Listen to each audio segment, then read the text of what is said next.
بسم اللہ الرحمن الرحیم۔ اس سے پہلے ویڈیو میں بخاری شریف کی 9ویں حدیث آپ حضرات کے سامنے معرض کر چکا ہوں۔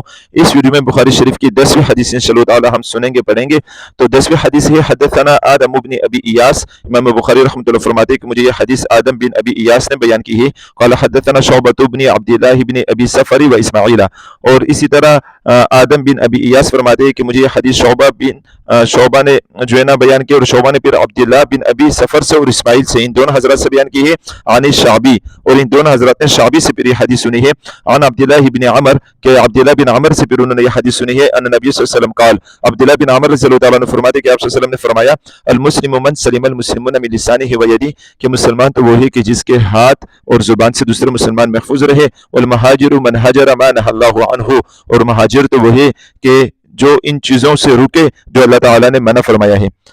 قال ابو عبداللہ فرماتے ہیں، ابو عبداللہ سے مراد امام بخاری رحمۃ اللہ ہے۔ وقال ابو معاویہ، اور ابو معاویہ بھی فرماتے ہیں جو محمد بن حازم ہے۔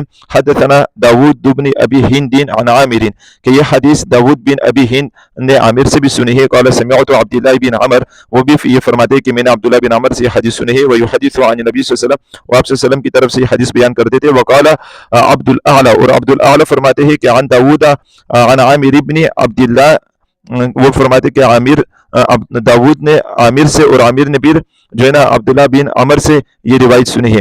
یعنی یہ روایت آپ صلی اللہ علیہ وسلم سے اور بھی صحابہ کرام نے یہ روایت بیان کی ہے۔ اور روایت کون سی ہے؟ المسلم من سلم المسلمون من لسانه و یدہ، بخاری شریف کی جو 10ویں حدیث ہے کہ مسلمان وہی کہ جس کے ہاتھ اور زبان سے دوسرے مسلمان محفوظ رہے۔ والمہاجر من ہجر ما نہى اللہ عنہ، اور مہاجر تو اصل وہ ہے کہ جو اللہ کی حرام کردہ چیزوں سے بچے، یعنی ہاتھوں سے کسی کو تکلیف نہ پہنچائے، اور زبان سے جھوٹ نہ بولے، غیبت نہ کرے، کسی کو جو ہے نا تنگ نہ کرے زبان کے ذریعے، اور کسی کو گالی گلوچ نہ دے۔ تو مسلمان تو وہی کہ ان کے ہاتھ سے اور ان کے زبان سے دوسرے مسلمان محفوظ رہے۔